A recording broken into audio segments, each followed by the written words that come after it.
తమ న్యాయమైన డిమాండ్ల కోసం ఆశాలు రాష్ట్ర వ్యాప్తంగా ఆందోళన బాటపట్టారు. పల్లె నుంచి పట్నం దాకా వేలాది మంది గళమెత్తారు. ఆశా వర్కర్ల ఆందోళనతో హైదరాబాద్ దద్దరిల్లింది.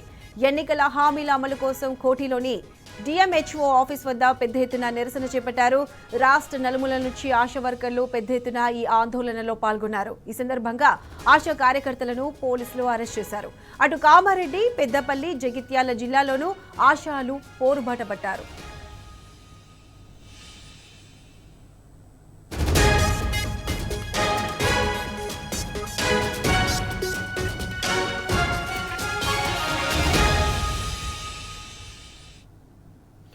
రాష్ట్రంలో ఆశా వర్కర్ల ఆందోళనకు సంబంధించి పూర్తి అప్డేట్స్ మా ప్రతినిధి మహేష్ అందిస్తారు.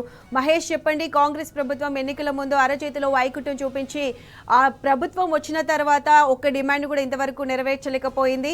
ప్రస్తుతం ఆశా వర్కర్లు రాష్ట్రంలో పెద్ద ఎత్తున ఆందోళనలు చేస్తున్నారు. వారిని అరెస్టులు చేయడం కూడా జరుగుతుంది. దీనికి సంబంధించి పూర్తి అప్డేట్స్ ఏంటి? తమ సమస్యలను పరిష్కరించాలంటూ ఆశా వర్కర్లు చేసిన ఆందోళన ఉద్దేశకు దారితీసింది.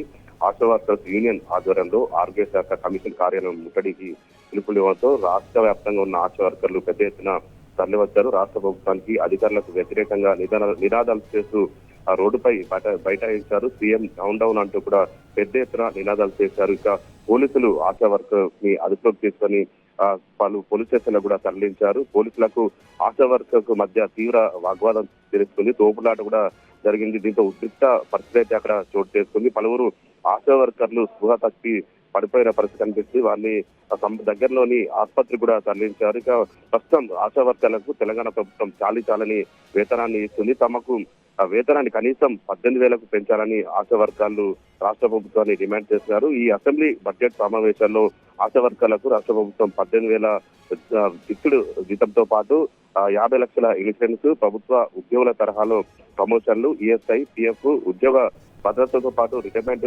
బెనిఫిట్స్ అండ్ అంతేకాకుండా పెన్షన్ సమస్యలు పరిష్కరించాలని కూడా ఆశా వర్కర్లు ప్రధానంగా డిమాండ్ చేస్తున్న పరిస్థితి కనిపిస్తుంది. 15 నెలల్లో 2 సార్లు బడ్జెట్ ప్రవేశపెట్టిన రాష్ట్ర ప్రభుత్వం తమ హామీలు అమలు చేయకుండా ఎన్ని శాఖలు చెబుతారంటూ కూడా రాష్ట్ర ప్రభుత్వాన్ని ఆశా వర్కర్లు డిమాండ్ చేస్తున్న పరిస్థితి కనిపిస్తుంది. ఇక తమ సమస్యలు పరిష్కరించే వరకు ఆందోళన కొనసాగుతుందని రాష్ట్ర ప్రభుత్వాన్ని ఆశా వర్కర్లు అయితే హెచ్చరిస్తున్న పరిస్థితి అయితే కనిపిస్తా ఉంది. Right Mahesh, thanks for the updates.